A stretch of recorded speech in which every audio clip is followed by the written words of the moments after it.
এর আগের একটা ভিডিওতে আমি বলেছিলাম যে আমার ভিডিওটা সবাই দেখবে না, কারণ চাষিদের ভিডিও সবাই দেখে না। কিন্তু সত্যি বলছি, মন থেকে বিশ্বাস করো, ভিডিওটা অনেকে দেখেছো, এবং তারা লাইক কমেন্ট শেয়ার করেছো। আর অনেক কিছু প্রশ্ন রেখেছো, আমি সেসব প্রশ্নে যাচ্ছি না।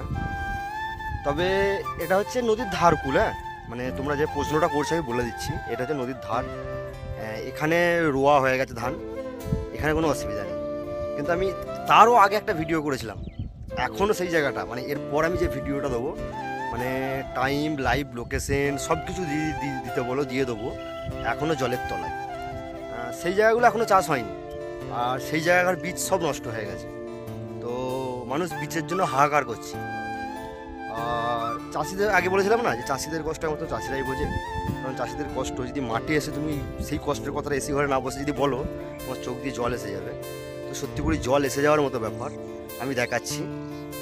মানে এটা যেটা দেখতে পাচ্ছ, এটা হচ্ছে বেরগ্রাম পঞ্চায়েত, আর এই সাইডটা বেরগ্রাম পঞ্চায়েত, আর এই যে আমার পিছন সাইডে যে অনেকটা তফাতে দেখা যাচ্ছে, এটা হচ্ছে নূতু পঞ্চায়েত। তো ওটা হচ্ছে রায়না, এটা হচ্ছে জামালপুর।